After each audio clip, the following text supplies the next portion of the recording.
This is a chronological story of a company that turned 34 years of age last month. And the focus of it tonight is largely technical, but what I want to do is describe to you in stages of 3 to 4 to 5 years, depending on the circumstances we're in, what we were doing at the time, why we were doing it, and what it eventually led to. So, all right, so this lecture is in a number of steps. I want to explain to you, since many of you don't know who we are. At the beginning, I should tell you who we are now. And I should try to put some focus on what we do so that you would understand the business domain that we're in. And then I want to take you on a walk through the fog, so to speak, because if you think that I knew everything today, that I knew everything then that I know today, you're wrong. Most of the time we were stumbling along into the future, very uncertain of where we were going, so it's worthwhile recognizing that, and what I'm going to do is give it to you in 5-year chunks. And then I'm going to do a quick summary of what I think we learned in 34 years, and then you can either throw things at me or you can take questions.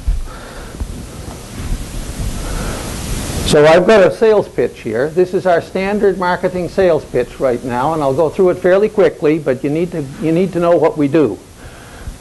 We provide advanced products and services for machinery condition assessment and control.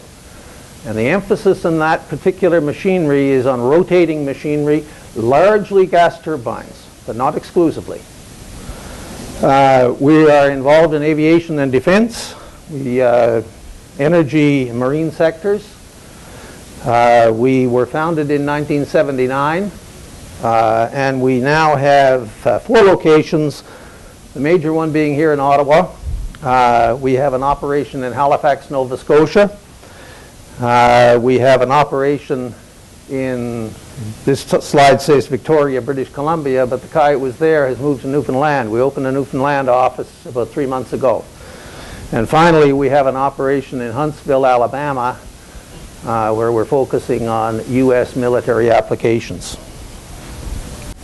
That slide indicates that there's somebody at GasTOPS that knows something about the design of the machine. We're aware of the development activities that go on between the start of the design and its introduction. We're aware of production processes, and more particularly, we're aware of operational support.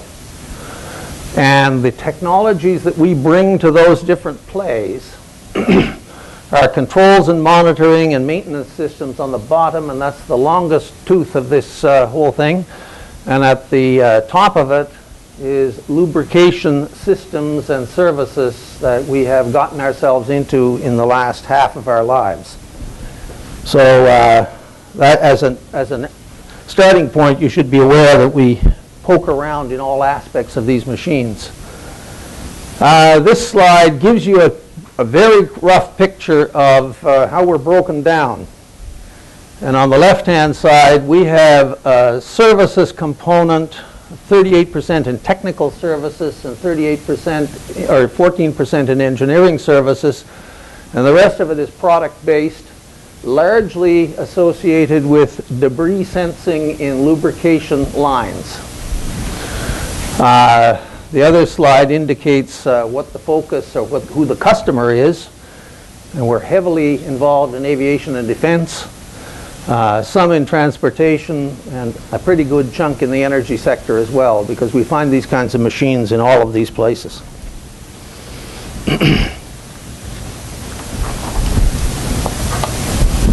I will go very quickly through these. This is one variant of a family of devices that we produce, we design, we invented, we design, we build, and we sell out of the Ottawa office. It detects debris in an oil line down to about 100 microns. We don't sell it at 100 microns. We've proven it in the laboratory at 40, 50 microns, but generally speaking, we quote 150 to 200 microns. 100 microns is the diameter of a hair. So take a look at a hair on the back of your hand, or wherever you want to find a hair, and imagine a pellet of metal that size. And you've got a picture of the sensitivity of this device. Those devices are fitted to oil lines. They're right on the machine.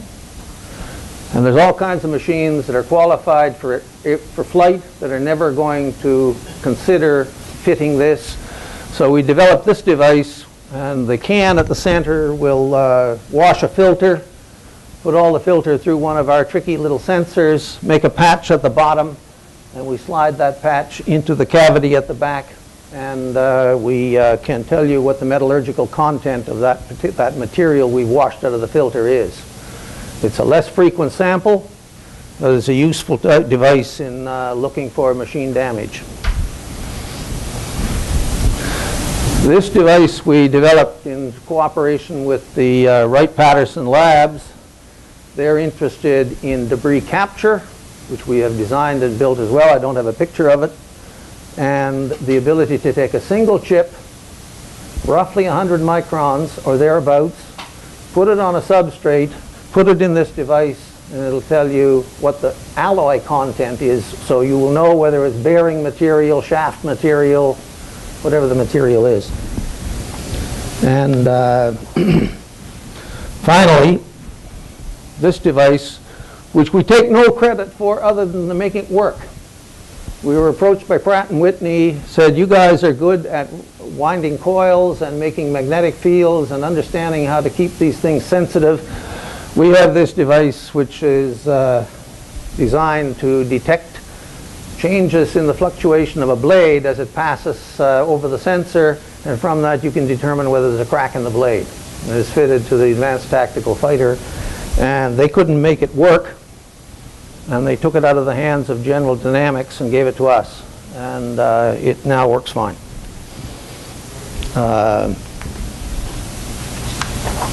Okay, the last device is something we did ourselves. It's a torque sensor. We have a deal with Kopflex, who control 85% of the industrial shafting market, and we design and build these, and we have an exclusive arrangement with them. It detects torque. We have worked up an alignment mechanism as well, but we haven't sold it yet. So if I keep going here, then we're now moving to the services part, which is how we got started. And we do engineering work of a wide variety of sorts, and it's all based upon what we do in the world of design as well. Condition assessment, this is our Halifax office. We monitor aircraft on a continuing basis for the Canadian Forces. We give them a statement, literally every flight, of the condition of their machines. And we've been doing it now for a long time, so we're getting pretty good at it.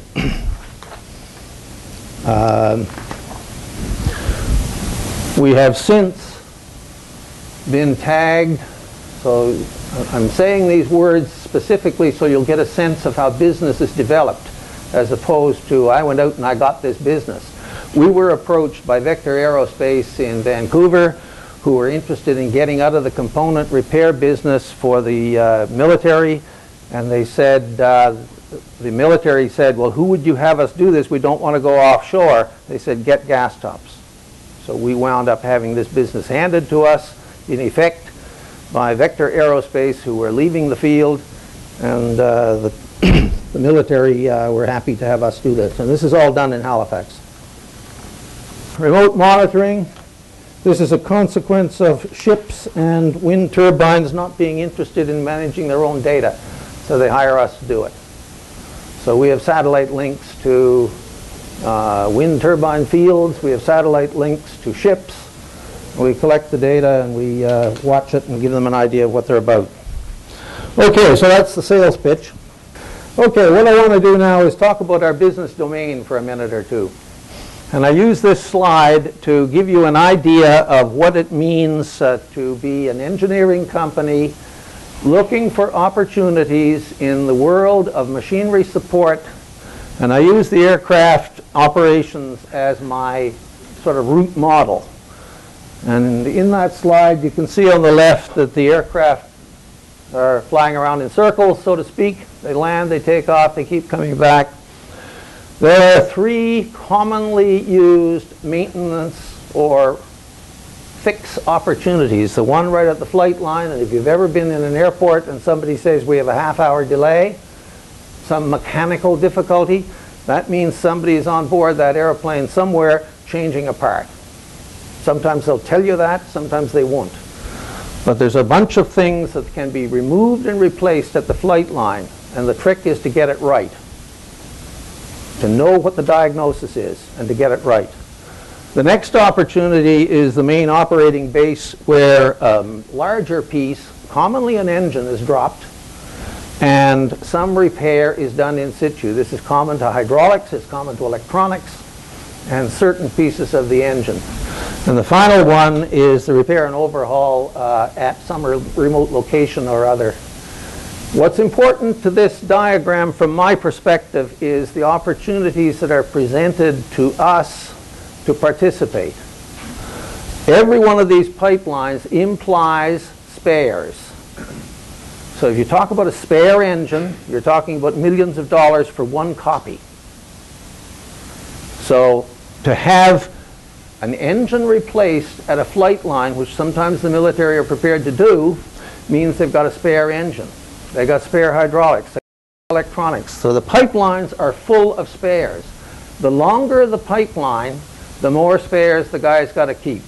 So when he starts talking about a turn time, as it is called, in the repair process of 180 days or 300 days, that means he has enough spares to keep going till that thing emerges from the pipeline. Very, very expensive. So I'm not going to get into the details, but when we got into diagnosis on the CF-18, we turned back $5 million worth of spares that the Canadian Forces sold to the Australians because we shortened those pipelines. Okay, so that's the environment. Now, a little bit about gas turbines. A large number of their pieces are lifed. That is to say, they suffer from low cycle fatigue, and if you exercise them past a certain point, they can break. And that's an example of a JT-8D that burst its disc on the runway, killed 2 people, and that's the disc that they found along the side. And so to begin with, there are a significant number of parts that are lifed. It used to be hours, it's no longer hours. It is an algorithm built around pressure, temperature, and speed. So you've got to have a flight monitor. You've got to collect the data, and you've got to calculate how many hours or how many life units, as they call them, have been consumed by that part. This is what we have done for ourselves for the last 2 decades or thereabouts. We have figured out how bearings fail, why they fail the way they do, and our device detects the material that has come off the bearing and found its way into the oil line. And we know from how much debris we get and the size of the debris how far that bearing has gone in its life and how much time is left. This is what happens to a compressor if you allow it to surge and stay in surge. This is an Allison 250 that went into surge on takeoff, and when it finally got shut down, the compressor looked like that. So there's a bunch of performance parameters that you must pay attention to, and whatever you do, you can't let the engine get into surge. There's a couple of burnt blades that I succeeded in wresting away from Rolls-Royce's repair shop. They were in an engine, and it was operating quite successfully, albeit at low efficiency, but it was still working. So the name of the game is to detect when that damage has occurred and how bad is it. So this is a summary of the what I would call the data management piece of the maintenance problem. And look at the left-hand side of the diagram, and you will see that there's a usage monitoring process. This is the flight monitor collecting numbers that tell you how much of a life of a part has been consumed. Configuration is characteristic. Every part on every airplane is serialized. You have to know its history. You have to know everything that's ever happened to it. And you have to know where it is. So that's the second one. The third one, performance and health, is the new piece where condition-based maintenance is emerging as a doctrine that is used by the operators to lower their costs. And at the far right is the status. This is what happens when the red light comes on and you're not allowed to fly. And if you now step down, there's three kinds of maintenance actions that you could take. One of them scheduled, which says you've consumed all the life of your part, you've got to change it. Then the one on the other side is corrective. And to do corrective action, you've got to have good diagnostics. You've got to quickly and efficiently find out what's wrong and fix it. And the one in the center is conditional. And if you look at what drives conditional maintenance, or condition-based maintenance is what it's called, it's knowledge of health limits on parameters that you're measuring, okay, and what it means in the context of the problem it's displaying. So a fault library is essential to making this work, and you have to have health limits on the measurements before you can call it and tell the guy, stop now, you got to do this. So that's how the system works.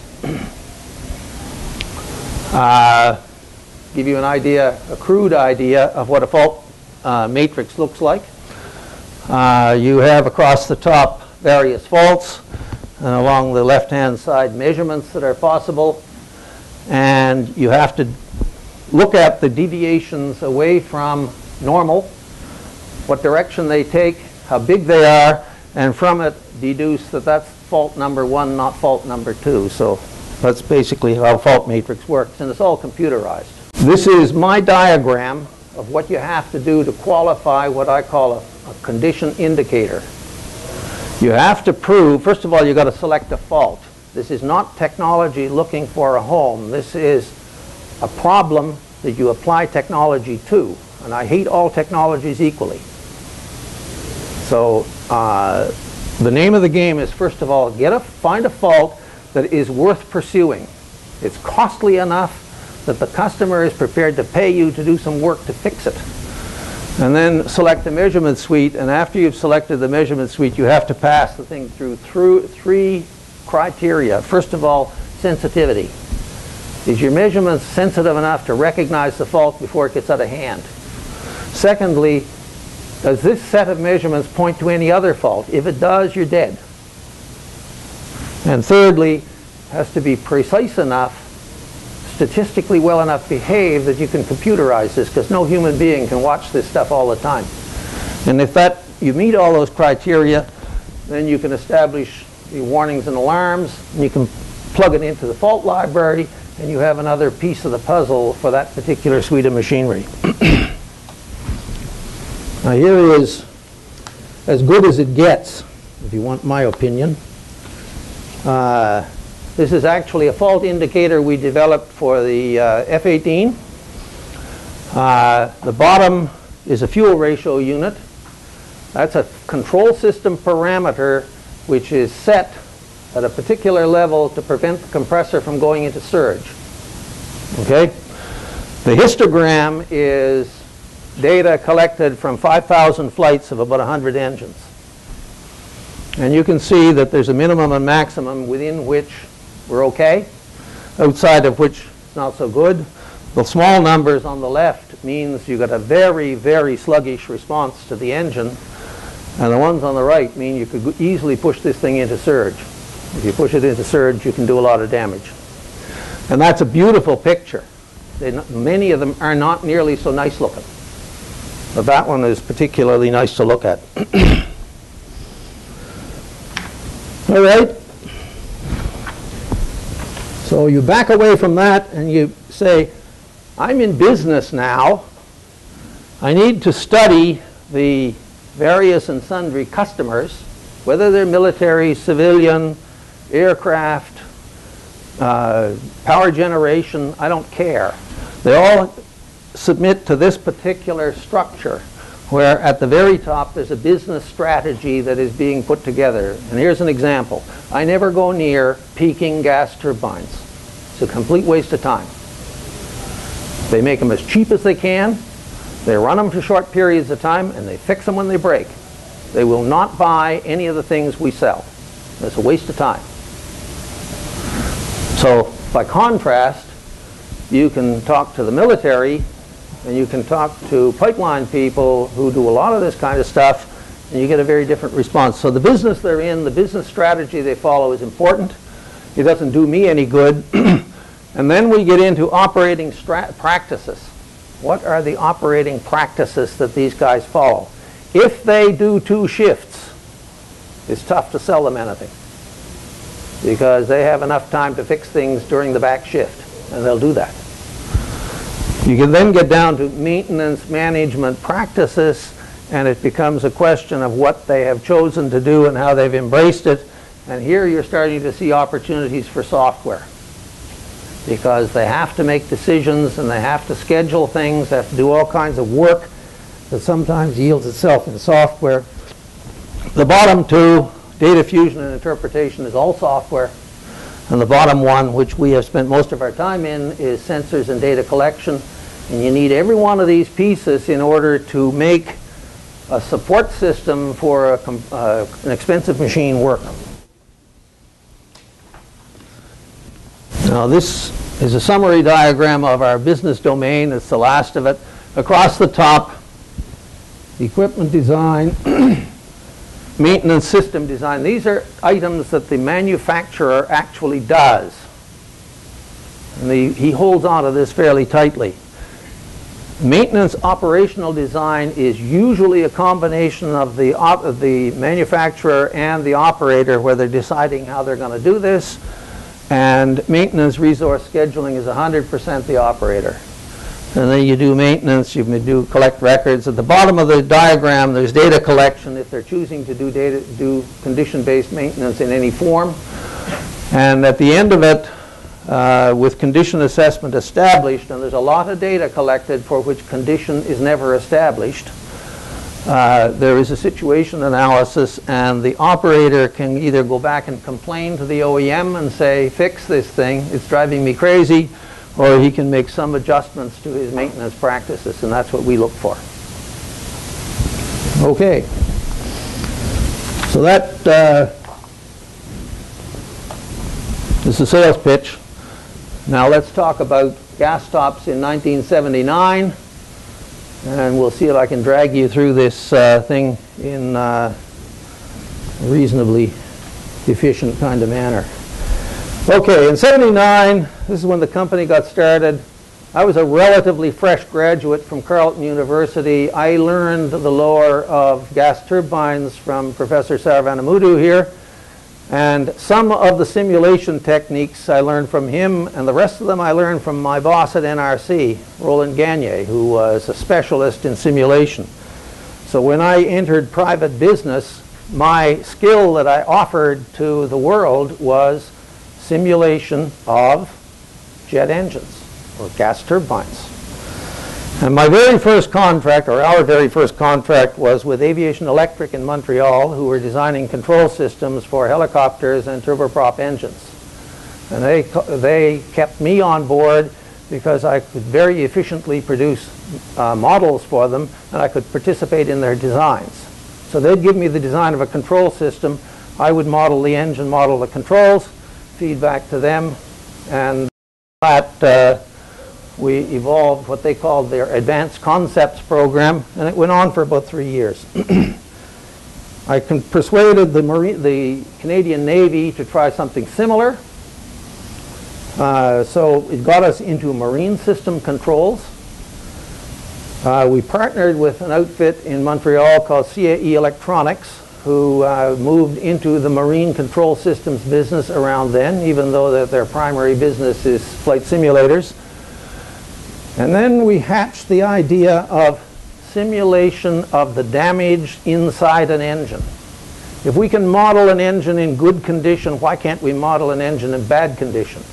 And if we can do that, then we can start designing diagnostic tools.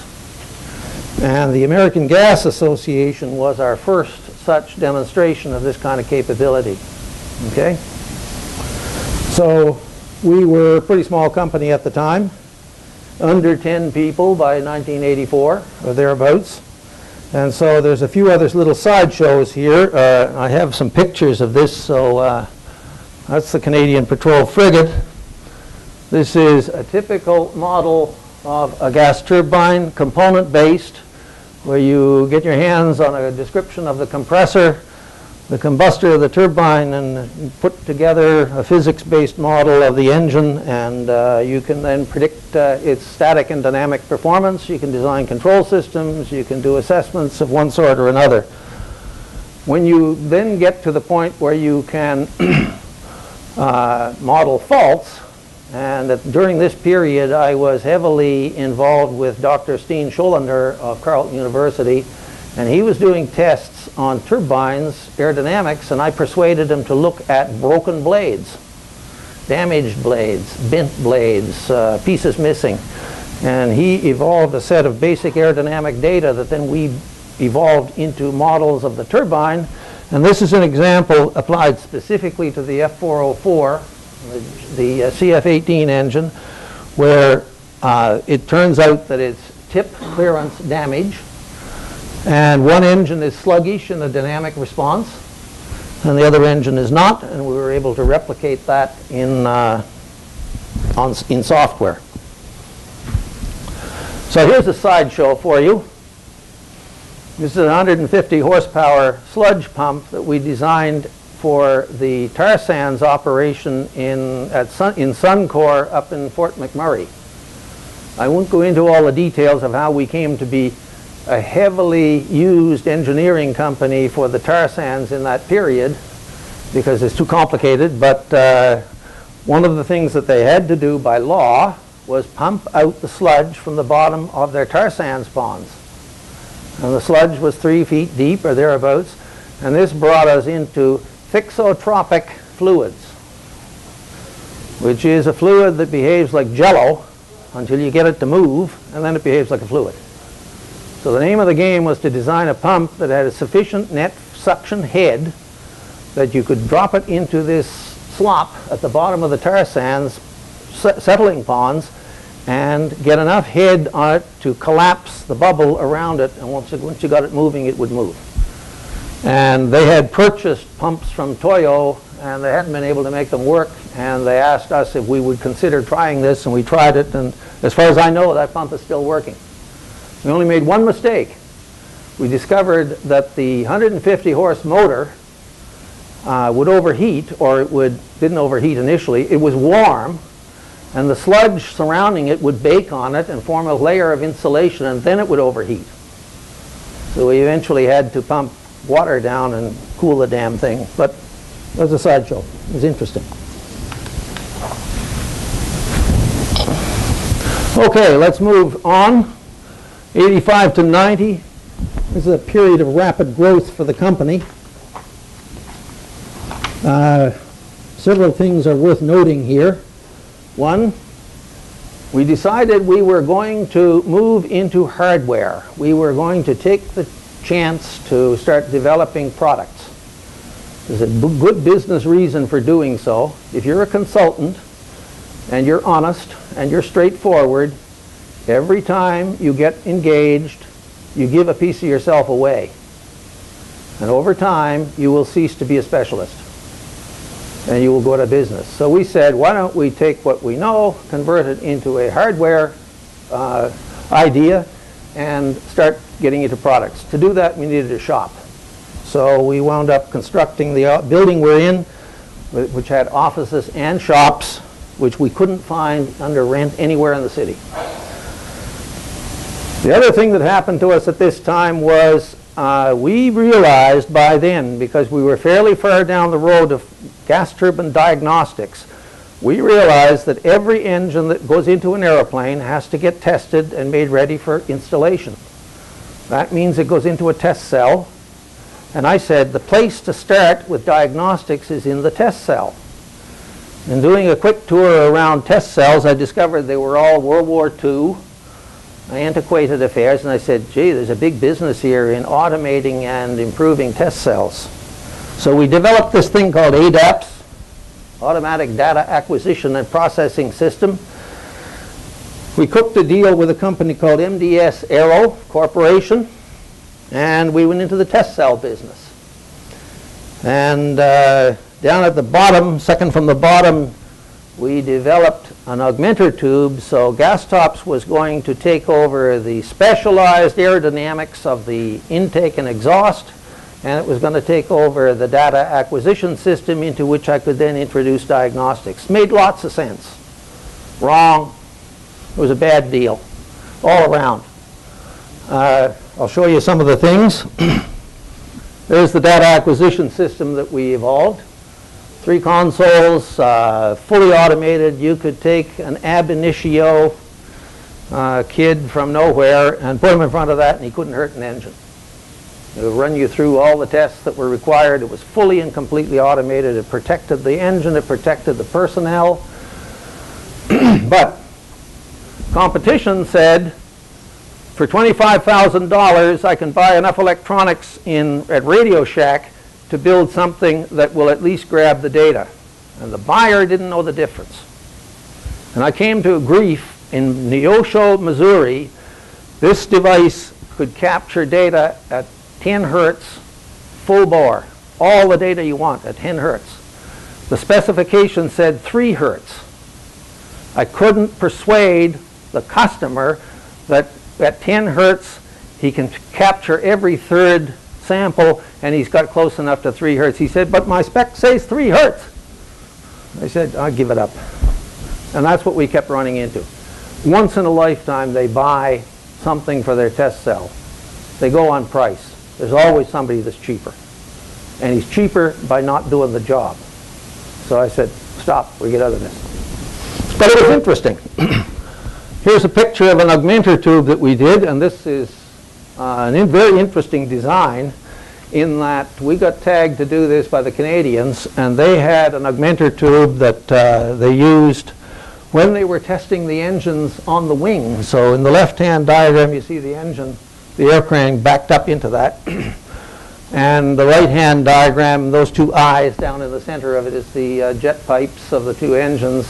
Now, what happens is they test one bloody engine. They chop the thing down, and they then start the engine. The front oleo goes down.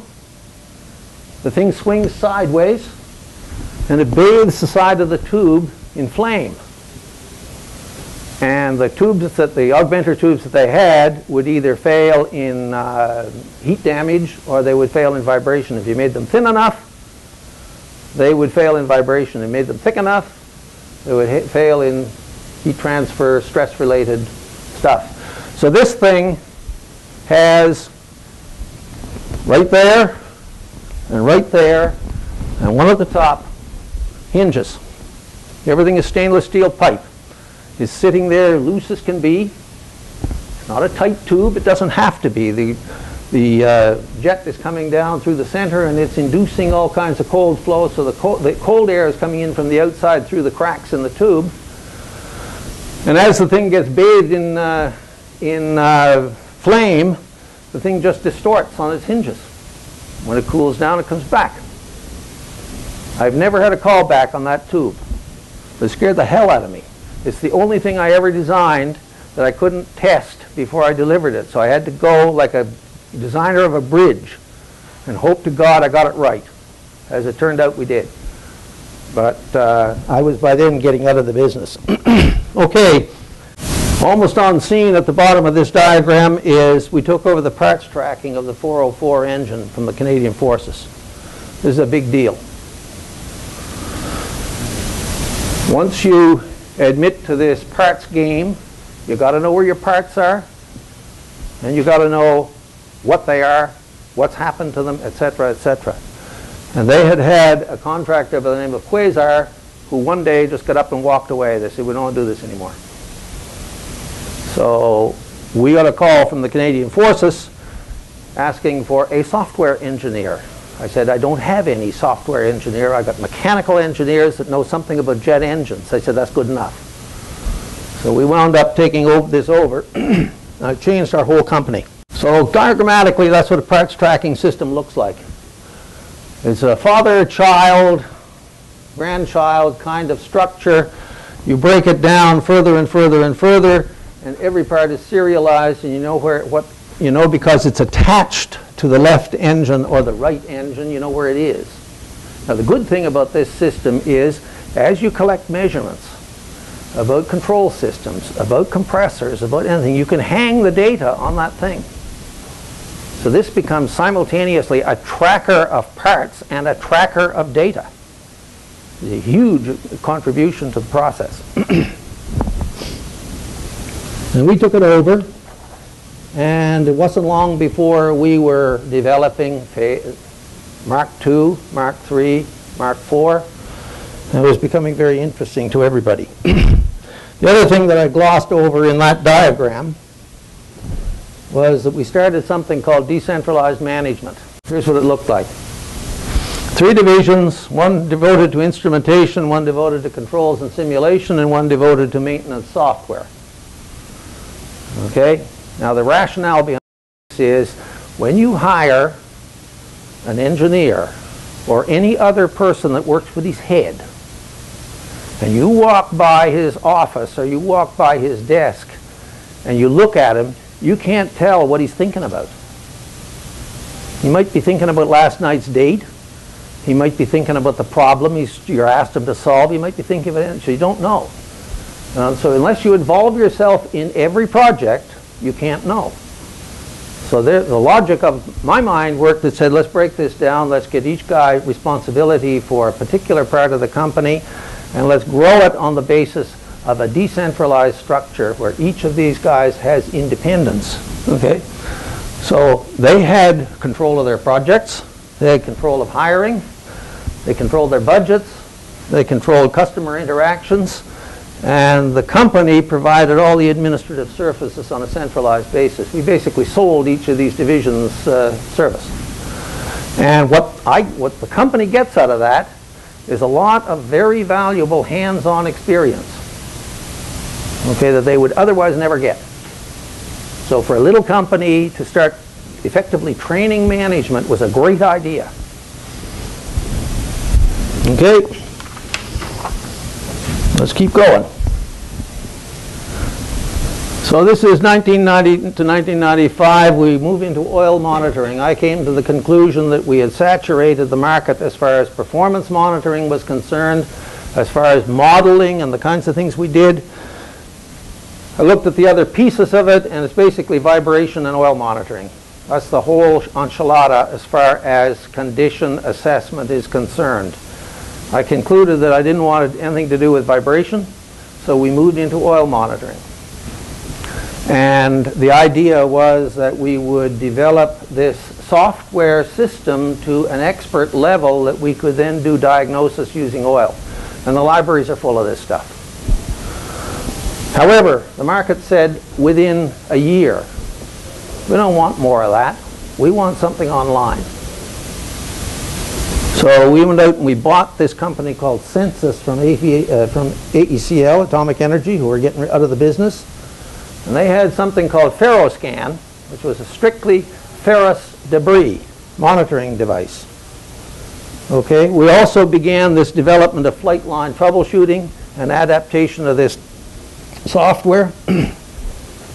And this is the important piece from the history of the company's perspective. When I purchased Census, they were fooling around with an all-metal detector. That's what they called it, the all-metal detector. They also told me that they had made an offer to Pratt & Whitney in Florida. And if in the faint event that Pratt & Whitney would be interested in going after an all-metal detector, I had to honor that commitment. So I said, what the hell is the chances of a sophisticated company like Pratt & Whitney contracting with a nobody in Ottawa? I signed. Made no difference to me at all. 6 months later, I got a phone call from those guys in Florida. You're on. We had been quote, their quote, "We have been working with our sister company, Hamilton Standard, and they have failed. You're it." It was a contract with no performance requirement. Best try. So I said, it's the only try. If we fail here, we're dead. So our people took it on the basis of we cannot fail. They took it on the basis of we don't care. I was to learn later why that's so. Okay, so we did that. They put us under contract. So we began the design of an ODM, an oil debris monitor, for the F-119 engine that goes into the Advanced Tactical Fighter. And then I started breaking bearings at NRC. Well, why did I do that? Well, it's really simple. When I asked Pratt & Whitney how they were going to qualify this device, because remember, we figured out how to qualify condition indicators. They said, we don't give a shit. This is a DID. It's a contract deliverable to the U.S. Air Force. They asked for it. We're going to do the best we can. We don't care. I said, holy shit. So I said, we only got one chance at this. We have to develop some kind of a method of qualifying our device, and nobody seems to know anything about bearing failures. I searched this country looking for a university that was interested in fatigue damage, and I came up dry. So we wound up then commissioning NRC for about $100,000 to smash bearings for us and develop not the life of the bearing. That happens on the first spall. It's how much is left before it disintegrates. That's what the customer cares about. And by the time we were finished with that, and we were down the road of developing an industrial version of this device, because Pratt & Whitney really didn't care, our good friend Ronald Reagan stepped in, and he said, no more specialized electronics within the U.S. military. So Pratt & Whitney came to us and said, lifetime buy of all the stuff you've produced. And we were having the chips made by Harris Semiconductors, and they said, I don't know exactly what they said, somewhere between $1 million and $2 million for one chip. And Pratt said, we can't do this. So I said to them, we're on version 4, iteration 4 of the industrial design. We've taken this thing way past where you are. Why don't you license this and build your own electronics? And they said, you would do that? I said, sure. We sell the sensor, we license the knowledge of how to implement the thing, and you build the sensor, you build the electronics into your comprehensive engine diagnostic unit, CDU unit. So that's how that got started. And so we then were pushing ourselves as hard as we could to develop an industrial version of this, and I shut down the test cell business about that period. It became apparent to me that this was going nowhere. And then at that point, we started getting serious interest in this parts tracking, data tracking system by the U.S. Navy. Okay? So, pretty good. Everything's going great. So here's some pictures. This is the old Ferroscan. It didn't work worth a damn, by the way. It had all kinds of problems. They sold 40 of these, and it took me 4 years before I stopped getting harsh complaints from people out in the industry saying this goddamn thing doesn't work. It had serious temperature variation problems, and it really was not very sensitive. This is the very first version we did for the Advanced Tactical Fighter, and it had a technical problem. If you look at it carefully, it's got one end stuck in a hole in the pump, and the other end is bolted down hard. And that is, in my world, a redundant member. And it took no, we told them that. We said, look, we think we're going to have problems. And they said, if you can hold your tolerances, we'll hold ours. We couldn't. And we started cracking that gooseneck. And so we wound up with that goofy looking thing over there. We asked them, why don't they just redesign the whole housing of the pump and we'll insert our pieces in it. And they said, oh, no, no, we can't do that. So we still make that thing like that. So that's the airplane. Lovely machine. Here's a record of some debris. This is interesting. Elapsed time, broken down by bin. 200 microns at the top, 700 microns at the bottom. We're detecting stuff that would be about 150 and above. or thereabouts. Look at the curiosity of this data. A breakpoint there, another breakpoint there. What's going on? This is the first spall. The ball comes around and it hits the spall and throws out more debris. It keeps throwing out more debris. The second one is when the spall is big enough to capture two balls. The ball is now elongated to the point where it goes in, and then a second ball goes in, and at that point the other one is hitting the other rising point, and then it goes nuts. So time left after that spall expands to the point where two balls cover the spall area means the bearing is basically done. But this can be as much as 250 hours. So from an aircraft perspective, that's pretty damn good. You know, a typical flight is 4 or 5 hours. And so they know something is going on 200 hours in advance. So that's pretty good. Okay, this is the industrial version as we knew it at the time. And that's what it eventually morphed to. Actually, there's many different variants of it, but this was the original idea, and we sell a variant of that still into the industrial gas turbine community where it's really hot and the electronics can't live inside the enclosure. But that thing over on the right-hand side is the workhorse or the money maker of the company because we started getting into other markets. Okay, 1996, disaster strikes. Remember my story about decentralized management and all the stuff that we were learning how to do? Well, one division got up and walked. Took the software, took the technology, took the customers, took everything. Okay, which is okay. Did it within 2 weeks of us delivering a software system to the Canadian Forces. And we were within, we guess, we don't know because it died, we think we were within about 2 weeks or 3 weeks of signing a $20 million deal with the US Navy. And they blew a powder.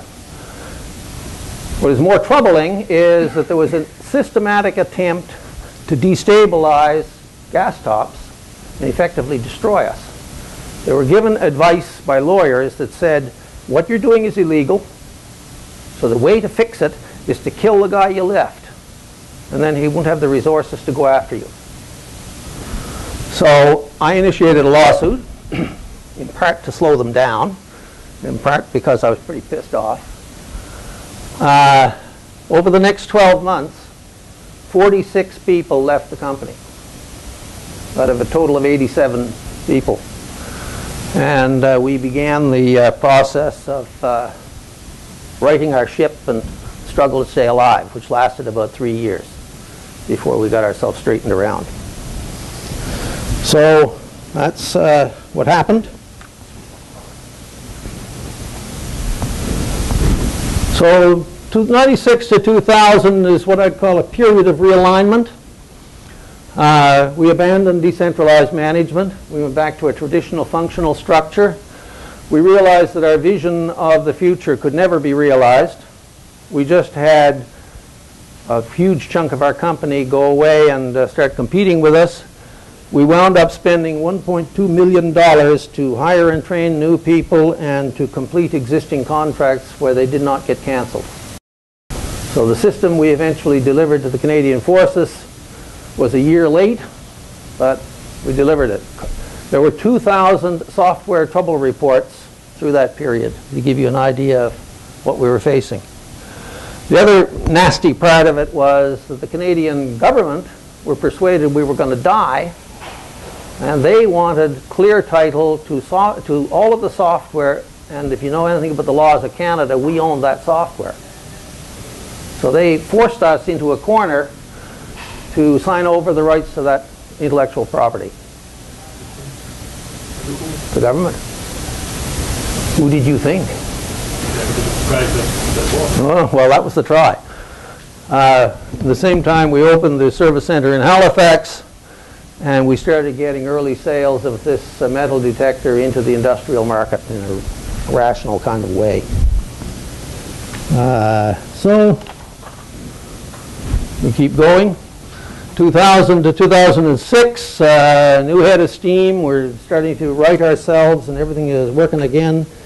We developed this filter check product, which is the idea of taking a filter out of an engine, washing it, and seeing what's in it. The initiation of a long-term collaborative agreement with the Wright Laboratories, which is the chip check thing and the debris detection device. And the development, and this is our first sojourn into new technology, the X-ray examination of captured debris. And at that point, the industrial metal scan is starting to sell pretty well, and we get into cruise lines and wind turbines. The other thing that's of interest here is in 2006, the evidentiary phase of the lawsuit is completed. We now have spent $4 million on lawyers, and we are to wait 6 more years for an answer. We can go into all that in detail if you like, but I'm not gonna.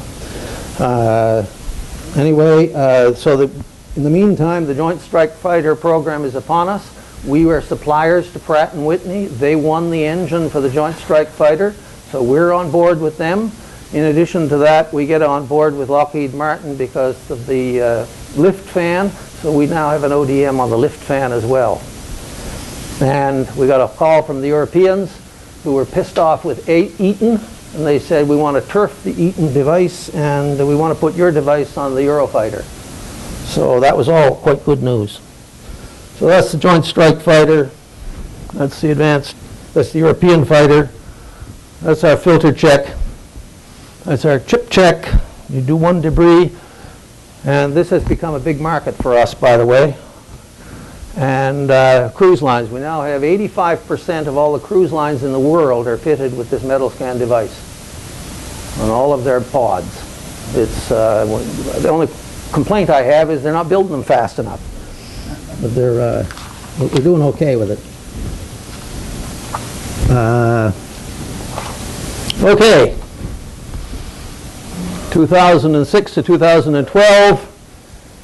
We have a new president, new challenges. I stepped down as president in 2006, or 2007. Dave Muir was appointed president. He's doing a great job. But we had some pretty tough issues technically with metal scan. At the time, we were getting a lot of false counting in the wind turbine world, and most troublesome of all was the factory yield was 63%. Now, for those of you who aren't into manufacturing, that means you build 3 and throw 1 away. You build 3 more and throw 1 away. It's completely unacceptable for a small company. So I left the job of president and I dropped down and I took on this as we got to fix this, guys. We got to get this going. And we did. The yield is now 99% or 100%. Every once in a while we lose one, but generally it's pretty good. And sales began to open in China, Russia, and the Middle East. But Russia is especially strong at the moment, believe it or not. We have a representative who's a Russian, and he has opened amazing numbers of doors for us. And as long as Vladimir Putin doesn't do something stupid, this is going to be a pretty good market. More importantly, from the Joint Strike Fighter program, we won the Supplier of the Year award. Of all the suppliers into the Joint Strike Fighter program, we won Supplier of the Year in 2011 for responsiveness to their needs, for technical capability, for just generally being no escapes, everything went well, and we got picked. We also learned that as we grew, teamwork is becoming more and more important. Remember, the decentralized management game is at an end. And the lawsuit is finally over. In May of 2012, the lower court had ruled 2009. That's 3 years after the evidentiary phase is finished. The judge took 3 years to write his judgment. Then they appealed it, and in 2012, they announced that we won the appeal as well. That forced them into a position where they had to sell their company, and they wound up paying us $21 million, and we had spent $5 million in legal fees over a 15-and-a-half-year period. So make what you want of that. Okay, I'm getting near the end. 2013, what's going on now? We're still walking, it's still foggy. Separation of marketing and sales has occurred. We've learned that guys who are good at sales are often no good at marketing. So we separated those two things. We opened this office in Newfoundland. We've expanded our R&O business, and we have some new research going on. So we're not stopped at all. This is a picture of what I call technology ablers. Over here on your far left is what we had when we started. A knowledge of gas turbine performance, a knowledge of simulation, and a willingness to put this stuff to work for customers. And in mid-80s or thereabout, we took on this electromagnetic debris sensing game. And in 2012, we taught ourselves how to do X-ray fluorescence. And in 2010 or thereabouts, we embraced laser technology and photonics. And I have a couple of slides of this. This is how you do spectroscopy today. You fire a laser at a target. You create a little bubble of plasma. And while the plasma is active, it fluoresces, and you capture the data, and you wind up with something that looks like the plot on the bottom. And if you know your way around that stuff, you know that that's magnesium, that's aluminum, etc., etc. The good news about this is it requires no vacuum, and it's cheaper. So the second thing we're doing is looking at molecular stuff, and there you fire a laser at it 3 or 4 times. So these are the excitation pieces, and you look at the fluorescence emitted, and you build that funny looking diagram over there, and then you take slices through it, and you produce this colored image. It is not a diagnosis. It is a recognition of something different. You still have to do wet chemistry to find out what the diagnosis is. But there's a huge amount of interest in this at the moment. So we're pushing ourselves pretty hard to do that. Okay. What did we learn? This is pretty quick. I don't know that I learned anything. On the 3 C's, don't ever fire a good engineer. You're going to wind up screwing yourself at the end of the day. Do everything you're in your power to keep them, because at the end of the day, they are the difference in terms of your capability to convince a customer that what you're doing is worthwhile. You have to continue to invest in R&D. You cannot escape. This is a technology company. What you had, nobody buys simulation today. They're too cheap. It's too easy. There's too many packages around. There's no market for that kind of thing except in really specialized areas. So what was really topical in 1980 is gone. You've got to change.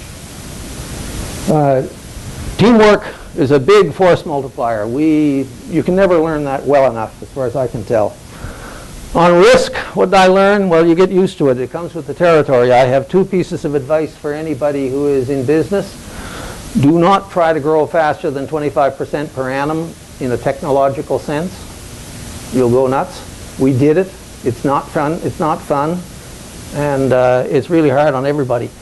And don't take an order that's in excess of 30% of annual sales. Just don't do it. Turn it away.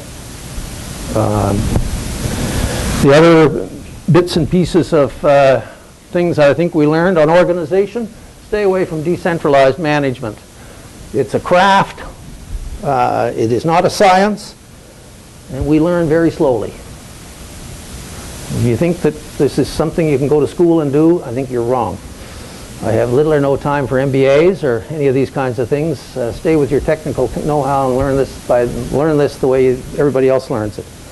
At a certain point, all senior management must know and understand the plan. No infighting. Infighting is really troublesome. You have to work continuously on training and education of people. You never stop that. And the last item there is some percentage of humans are crooks. Stephen Levitt says 13%. He's a statistician. I don't know that that's necessarily true, but I know it's not none. I know that the hard way, and so you must organize to keep them in check. That's absolutely essential. On marketing, you can't stop learning about your industry. You can't even talk about the future unless you understand what the customer's problem is. So you need to recognize what his pain is, and you need to have an answer if you're going to have one at all. And the last thing is on people. I have 2 comments. Your only model is you. Walk a mile in the other man's shoes, and if that's not enough, walk another mile. It's all you've got. If you're wondering what he's thinking like, sit in his seat and see if you can figure out what you would say. It's the best model I know of. And the other comment I make is study tribal governments. Business is organized along tribal lines. Make no mistake about it. It is worth your while to study the tribal governments of the past. You would be amazed at how similar they are to the governance of a company. That's it. I'm done.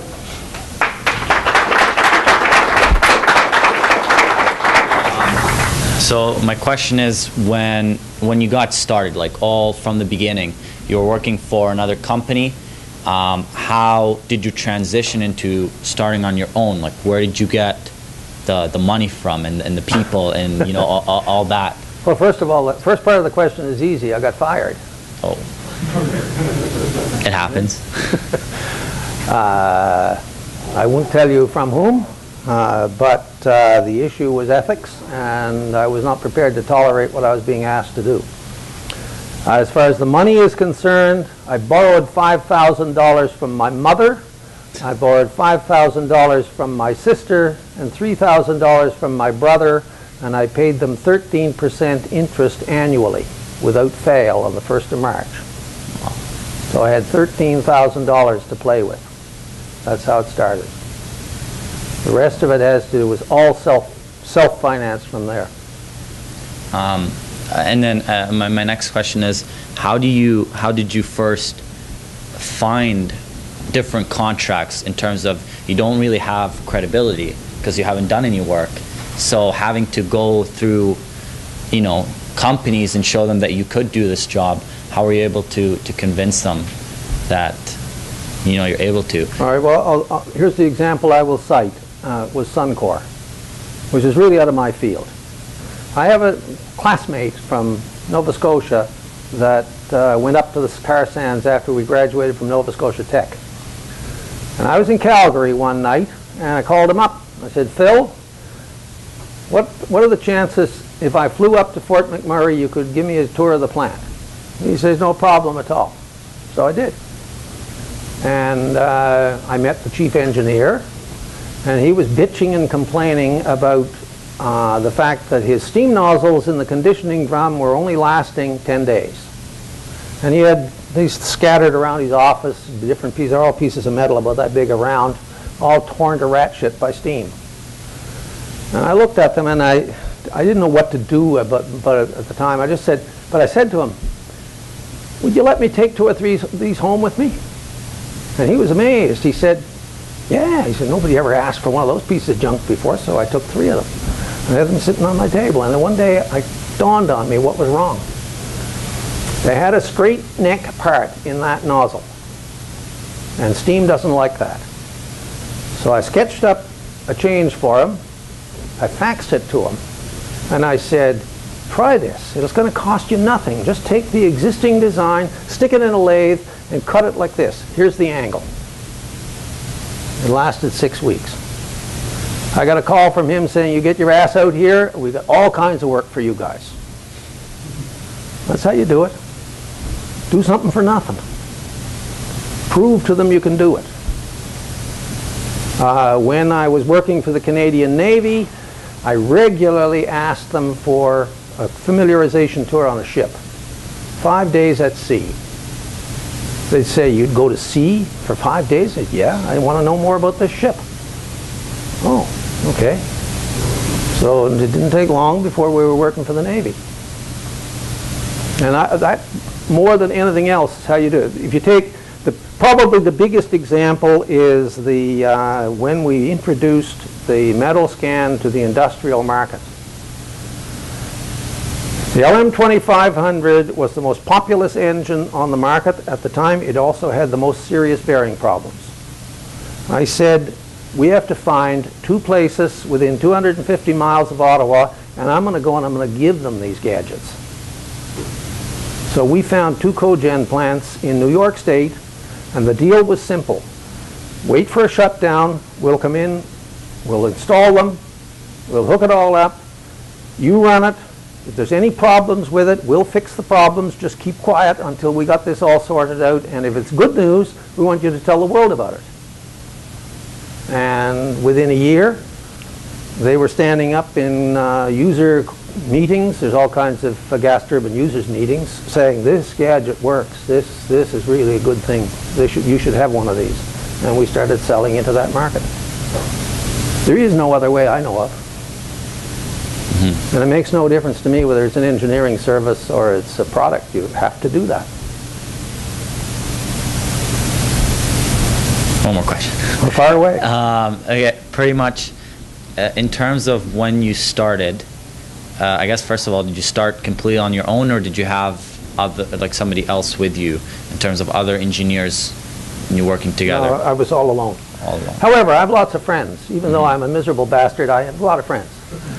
I suckered this guy right here into consulting to me, and several other professors here at Carleton, and a couple of people who were retired, and I greatly enhanced the strength of the company by having that kind of capability brought in when I needed it. Like Herb worked on the AGA program with us. We did all kinds of things like that. Dick Kind helped me out with that sludge pump. Bill Rainbird, who's dead now, he came and helped us on the Augment Tube. So if you're going to start a company, you can't do, first of all, you haven't got time. That's the first thing. And secondly, you don't know enough. I don't care who you are. You don't know enough. So why wouldn't you shore it up? There's another thing that I didn't talk about, but is worth talking about right now. The wisdom on the street at the time, and as far as I can tell, it's still the wisdom on the street, is if you're going to start a company, you put together a core structure of competent people, and then you build around that. Okay? You go and ask yourself what you can say to a 45-year-old successful engineer who's got a job with a big company, to get him to quit his job and come to work for little old GasTOPS that's got a contract that's worth 6 weeks. Tough. You ain't gonna convince them of anything. So what you get is jabronis. You get floaters. They don't want any responsibility. They just want to do some work. They want you to tell them what to do. So after a couple of tries at that, I said, screw this horse shit. I'm going to hire people right out of school, smart guys right out of school. And some of them are going to stay, some of them are not. If you don't train, you know they're going to leave. If you do train, some of them will stay. But you can't do otherwise. So I consider myself very fortunate that I had a number of friends that I could call on. But I also recognized quite early that hiring 45-year-old engineers is a non-starter. Or any other age for that matter. Life is about status. This guy is going to go home and he's going to tell his wife, hi dear, I quit my job. He's working for General Electric, let's say, or worse yet, Rolls-Royce. And he says, hi dear, I quit my job and I'm going to work for, yeah, good. Yeah. Yeah, thanks a lot. His status has just been blown. Yeah.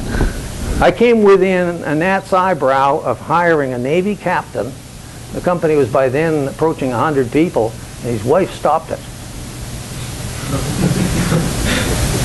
Should have took his wife out to dinner. Yeah. We took the two of them out to dinner, and when the dinner was over, Bruce wasn't coming with us. So, that's the way it goes. Thanks a lot. Okay.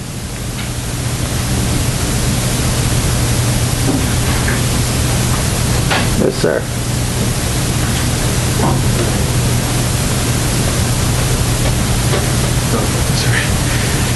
Well, you showed us what you've gone through for the last 34 years, and you didn't know what you know now. But knowing now, what would have you done differently 34 years ago or throughout your way? Is there anything that you wish that you did differently? The only, I can't and it will not apologize for going into the test cell business that didn't work, or any other number of things that we tried and didn't work. But the one thing that I would never do again is decentralized management. That was a great idea at the time, and we hung on to it far too long. But it was fundamentally a bad idea to start with. You cannot risk giving that level of autonomy to a group of people. Sooner or later, somebody is going to persuade them that they can do it without you. But if you organize on a functional basis, and one guy is sales and the other guy is an engineer, and it's scattered all over the place, there's no likelihood that any one of them is going to. But I trained those guys. They were hand-picked, for God's sakes. Every one of them, and I worked at them on them for years to train them. The average was 11 years experience when they made the move. That's the only one I can think of. Everything else, I can't say I wouldn't do it again because it seemed like a good idea at the time. And the only thing I can say was it didn't pan out as a business. But this was a serious organizational error. Beyond that, no. Keep going. Thanks. Okay. The question to you is, how did you know you found the right people to do the right job? How do you make a product? How do you find the right people, the right engineers to do that? Suck it and see, I guess, is the simple answer. There are, let's break the company down as it is now. And, well, first of all, at the early stage, you need flexibility. You need really smart guys. There are guys, girls for that matter, that can adapt. But in the early days, the company was an analytical company. And it's relatively easy to find high-quality analytical engineers. It is much, much, much more difficult to find design engineers. And what surprises me is what I would call good process engineers. So if you look at the company today, we have an advanced design group, quite apart from the R&D. The R&D is scientific. And the guy running that, I wouldn't trade him for 1,000 such people. He's a gift. He's the most creative design person I've ever met.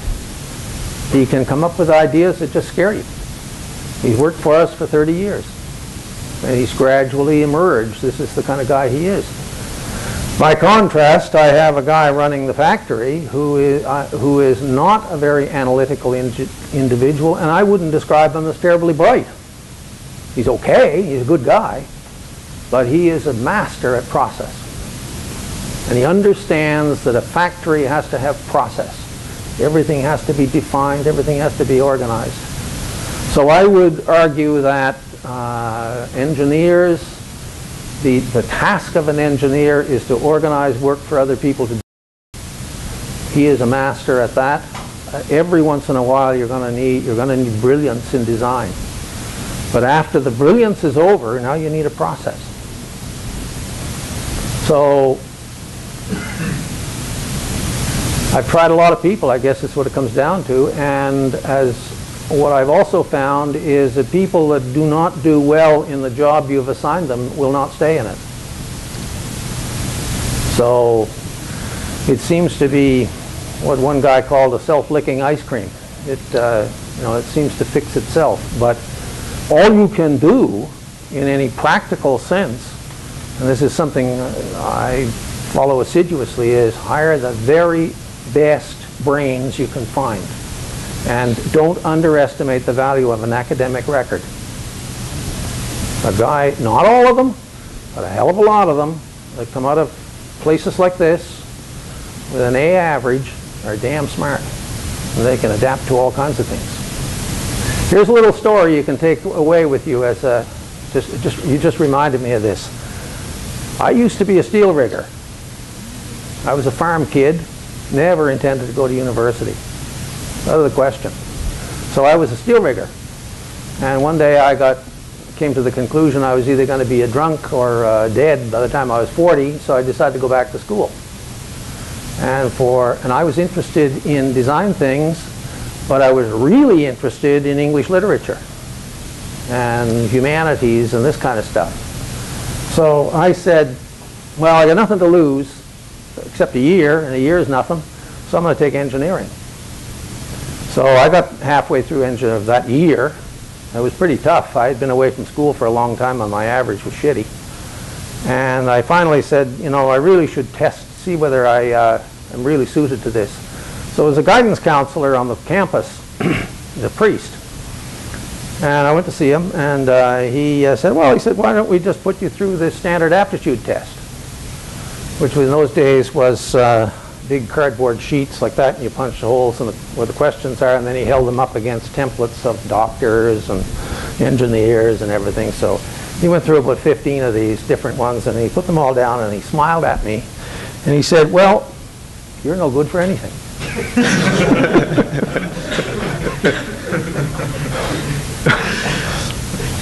and he qualified it. He said, nothing sticks out. You could do anything you want. He says, you may as well keep going. You'll be just as disappointed with the next one you try. So I kept going. And I think that's largely true of a lot of people. They come out of this capable. Now, they don't know what their capability is, so all you can do is try them. And they'll tell you whether it's bad or not. So you will find out one way or the other. You'll find out whether or not they like what they're doing. If they like what they're doing, they'll keep going. Like the guy that is currently what I would call a prince in design, he came to me as a software guy.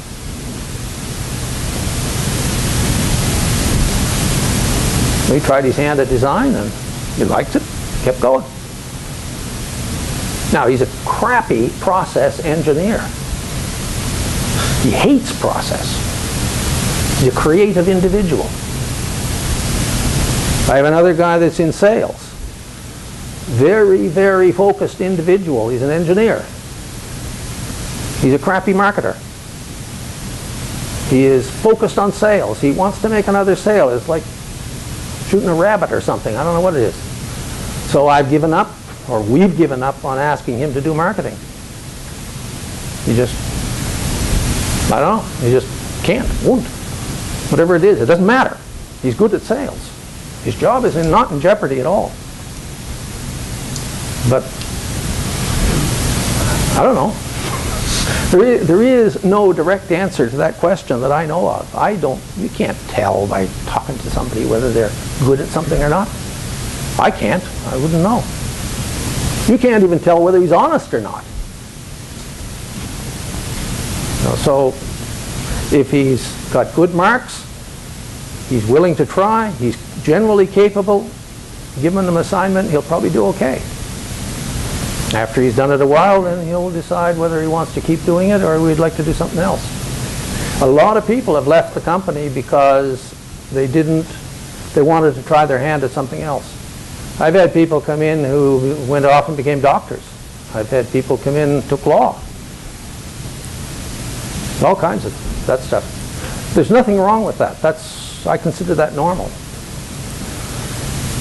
The rule of thumb, for what it's worth, I don't think it's worth much, but the rule of thumb is that if you hire somebody and you train them and they get good at something, if they leave after 3 years, they owe you nothing.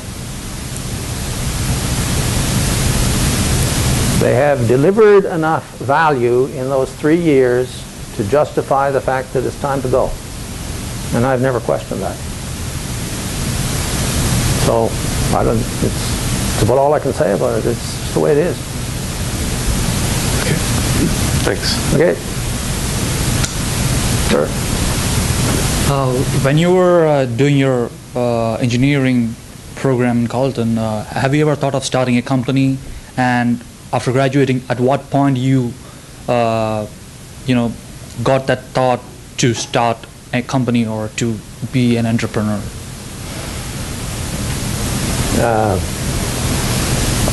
First of all, no, this has not crossed my mind when I was going to university.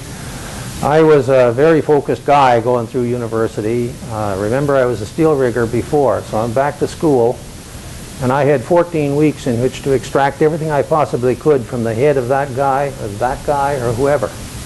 And I had my head down, and that's what I was doing. I wanted absolutely everything I could get from that professor for 14 weeks.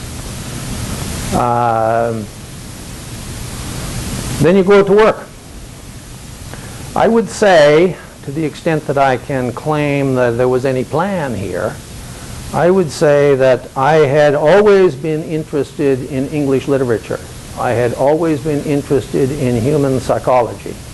I read about it as a hobby. Literature is the only place a human being is willing to admit to their own emotions.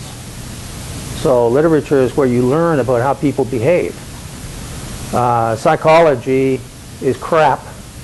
There's so much stuff written about this by academics that don't know what the hell they're talking about. And I discovered a sales manual, a sales training manual from a company called Leeds and Northrop when I was working at NRC. And I was fascinated because this book was about how to approach a human being with the express intention of trying to sell something to him, and he doesn't want to buy. So there's a huge amount of what I would call practical human behavior patterns, psychology that is built into this process of sales. And I was amazed. And so I began to read more about that and read more, and that led me into reading about management and what the human side of management is. And I came to the conclusion I'd never worked for any decent managers in my life. And one of the factors in my doing this was to say, well, okay, let's try this. Maybe I know how to do it as well as anyone else. And I don't know if that's still true, but that's one of the factors. But no, I don't think there's anybody that I know that sort of says, and I'm going to do this. These are accidental events. I mean, I got fired. I got 2 kids. I got a wife. I got 2 kids. I had succeeded in going out in the evenings and writing proposals on my own time that led to about a $400,000 set of contracts for that company, and I said, well, why can't I try it myself? And I did, and it happened. But to claim it's purposeful is... So after graduation, you just went for a work in a company, or...? I had 1 year left at Carleton. My wife was pregnant with twins. She went off her feet. She was a school teacher, and she couldn't stand up. One of the consequences of pregnancy for that particular woman was she couldn't walk. She couldn't stand up. I had to get a job. It's really simple. So I went to work at NRC because they offered me one. And the kids were born on Christmas Day that year. Twins. Great. So you can't. I'd be lying to you to say this was all planned and all purposeful and God told me to do it or anybody else told me to do it. It's the way it came. Thank you. Great. Well, this was a very interesting one out here at MacIsaac. Very much appreciated, very informative. Hopefully we will chart our paths accordingly. There's a lot of lessons to learn, at least for myself. I'm referring some of my strategies as I go through my daily routine in the office, management that I've used for a while. So thank you again, and please join me in the 10 minutes. Thank you.